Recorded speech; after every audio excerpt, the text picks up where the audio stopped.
On the occasion of International Women's Day on 8th March, Symbiosis School for Liberal Arts is privileged to have amongst us Sarah Martin, a specialist in gender-based violence. With her experience from across the globe, we thought we'd ask her a few questions about what she does and how she does it. Hi, we're so glad to have you here. Gender-based violence is a blazing issue not only in India but across the whole globe. What made you stand up for this issue and create awareness about it? Well, I think that there was a number of things that led me to choose to work on gender-based violence, preventing or responding to it as a career. One was as a child. I was one of two daughters, and I had a father and a mother who both believed that girls could do anything that they wanted to do, and they really promoted anything that I was interested in as an action, and they were very supportive. So I never grew up with the idea that there were only some things girls could do and only some things boys could do. Then later, when I was in the university, I unfortunately, as I think is very common in universities around the world, I had friends who were involved in abusive relationships. And being aware of that, struggling to provide support or care for them, and not understanding why it happened made me always very sensitive to this issue, and I've always been really interested in it. Later, as I moved into graduate school and to work, I found myself, whatever topic it was that I was working on, I tended to look at the gender implications of it, how it in fact impacted men versus women differently, and how it fed into violence as a society. So I've started working as a human rights activist, and then I've moved into working on humanitarian issues, and now I'm doing a lot of work on training and capacity building, which I really love because it allows me to come in and to work with students, and it gives me a lot of energy. How is it that men and women could be made aware of what exactly is gender-based violence, and how could they individually contribute to eradicating it completely? Well, one of the problems that I see whenever I'm talking about this issue around the world is when we say gender-based violence, people hear instead violence against women. And we tend to see a lot of audiences that are primarily composed of women talking to other women about how women are attacked and victimized throughout the world. So one of the biggest things that we can do is make it an inclusive dialogue and an inclusive audience where men feel like they have a role to play as well. Because the choice of the word gender-based violence shows that it's about both men and women, boys and girls as well. But I feel that we don't always hear that. We see the word gender as being only for women, and men don't see this as being something that impacts them, or else they also feel maybe that they're being pigeonholed as perpetrators and as people who support violence, and they're maybe a little nervous about getting involved because they don't want to be attacked or belittled or said that they're part of the problem. So taking the language that we use and making it accessible, I think, is really, really important. The word gender-based violence itself is almost kind of a jargon. What does that really mean? So one of the first things that I always do in the courses that I'm doing is to try to take a regular kind of vocabulary and let people define it for themselves. Because I think that we all know what it means, but we hear this word and we feel like, oh, that's where only experts can talk. But this is something that impacts everybody on their personal life, in their family. If you look at the data, which says 1 out of 3 women has been a victim of some point of gender-based violence in her life, we know that in the room, if there are 3 women sitting there, one of them has probably been impacted by this. So we need to be able to talk about this. We need to be able to talk about it in language where people all understand what we're saying, and we need to make sure that both men and women feel that they have something to add. That we're not just victims and perpetrators, but we're allies together working to change and to make a better world for all of us. Does the media play a role in gender-based violence, and how can that be changed? Well, the media does have a role to play. For a long time, the media was silent on the issue of gender-based violence. There's a lot of pressures going on in our media today that we see a lot less professionalism where content is produced for free. We're relying on citizen journalists. This has both good and bad things to it. The good thing is that the kind of issues that concern us that we want to hear about are now finally being reported. But the bad thing is that we often focus on sensationalism and a way to sell newspapers or to try to attract the attention of the public in order to get the word out. But it doesn't necessarily lead to neutral reporting or objective reporting. What we see instead is kind of sensationalistic and inflammatory things. The media has a great role to play. We're all influenced by media in everyday life. I love social media because you can put out there all kinds of messages, and I have a lot more accesses and resources around the world than I ever did.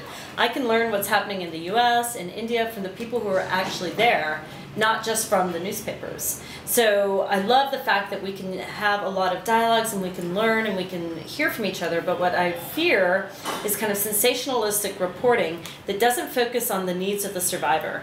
Rape survivors, in particular, usually do not want their identity known to the world. There is still a lot of stigma out there, and by pushing forward got to know about who the woman is, we need to know who her family and friends, coming out there to want to talk about her, doesn't help with her healing, and it doesn't help her to become a whole person again. What's happened to her is a degradation, a violation of her rights, and if the media piles on top of that, trying to get photos, trying to explain what she was going on, it harms. What I'd like to see are more examples of the media holding the actual rule of law people, the police, the judges, the politicians who make these kind of crazy statements sometimes. I'd like to see them held accountable within the media, rather than the focus always being on who the victim was, what she was wearing, and what she was doing that caused her to be raped. A victim never causes her own rape. The responsibility and the choice lies purely on the rapist himself, on his choice to decide to do this, and are inflaming it and throwing gasoline on the fire by trying to speculate about what's happening doesn't do anything good for anyone in society. So one of the issues with the media as well is there tends to be a lot of media attention and focus when there's a big case like this gang rape in Delhi. But what about the day-to-day violence and the violence that happens that we casually forget about, that's become so commonplace to us that we don't even mention it anymore? The media attention isn't there. I think it would be really useful for the media to remind us that what are the contributions and the causes to this. I mean, here in India as well, we know that there's a lot of harmful traditional practices and the sun preference and a lot of that. And looking at those causes and examining how we can address them and fix them will take us off of just looking at the big high-profile cases and then getting excited about that and then letting it go and losing our attention and focus on it. I've heard a lot this week from students, faculty, and staff about, yeah, we're talking about these things now, but what are we going to do? Are we going to act? And I think the media holding us accountable as well to act would be useful. Okay. You've traveled across the globe and conducted seminars. Have you ever faced a problem of communication, and if so, how have you handled it? Yeah. That's actually one of the biggest challenges, because I speak English, mainly American English, and I do work in a number of countries, and having a good translator is one of the most important things we have. Usually I try to meet with the translator ahead of time so we can discuss the issues and we can discuss about what it is that we need to do, what are the words, what are the tricky words, what are the concepts that we're going to get across, because the word gender in and of itself is not accepted in every language. There isn't an exact translation in every language. So getting the concept across is more important than the words. So we spend a lot of time in our trainings and in our discussions talking about the concepts, trying to break them down and make them culturally specific so that they resonate with the people that we're working with, so that they get the concept even if the language seems strange to them. Although people might not accept it, gender-based violence happens all across the globe. Is there ever going to be a common solution to this problem? That's a difficult question, because there's so many different types of gender-based violence. From the specific harmful traditional practices that we might see in Africa, like female genital mutilation, to acid throwings that we're starting to see all over the world, Russia, the US, Cambodia, India, Pakistan, Afghanistan, to rape and sexual assault, which is common all over the world. They all come out from a number of reasons, but usually I would say that having an open dialogue where people can discuss the problems in their community openly and can discuss it in their family, importantly. We often like to think about gender-based violence as something that happens over there to other people, and we don't think about it in and of ourselves. Nobody wants to speak about what's happening within their home let alone within their community. They prefer to see it as something that is a problem that that other community over there has. As soon as we start getting real and discussing the causes to it, and what causes some people to abuse their power, and why there's a lack of accountability, and why we ignore the fact that it is such a problem, we're not going to be able to find a solution. So open dialogue and discussing this and taking it out of the shame and the shadows and the dark, and discussing it as a problem that impacts all of us, I think can help us come towards a solution. What kind of roles can students like me play to create awareness or stand against gender-based violence? Well, first of all, I think it's super exciting and wonderful to be on a campus like this, because it is students and it is youth that are going to change the world. 20 years ago, when I was a university student, we didn't really even speak about sexual assault or sexual violence. We were just coming to terms with the issue of HIV/AIDS, and even that we didn't know much about. We were struggling with apartheid in the world and Ronald Reagan's violence in Latin America.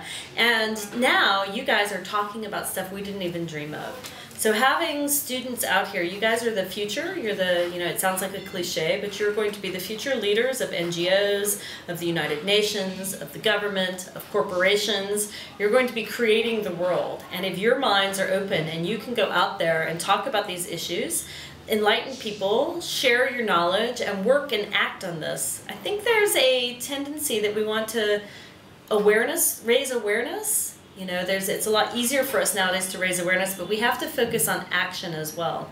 I heard a lot of great ideas on International Women's Day that came out of the student groups themselves. Training the security guards on understanding gender-based violence, creating street plays and community awareness, going out, having peer-to-peer counseling and communication. If you guys can put those things in action, starting with one key thing which I think would be very helpful is having a policy actually here in Symbiosis about what is gender equity, what is non-discrimination, and how it should be addressed here on campus. By creating a fair and equitable world that you want to see on campus, it's going to help you in the future create that same world out there.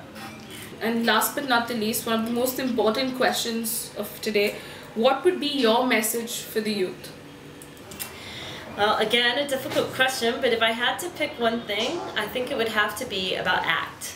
Like, let's take it beyond talking about it and let's act. You have the power and you have the ability and you have the knowledge to make a change. So don't allow casual sexism and casual gender bias to exist. Call your friends out on it. Have open dialogues about it and discuss and talk, but also do something. Make it a safer world for people who look different from you, who may think differently from you, and really, take the words forward and bring them into your society, into your home, and with your friends and your family, and act.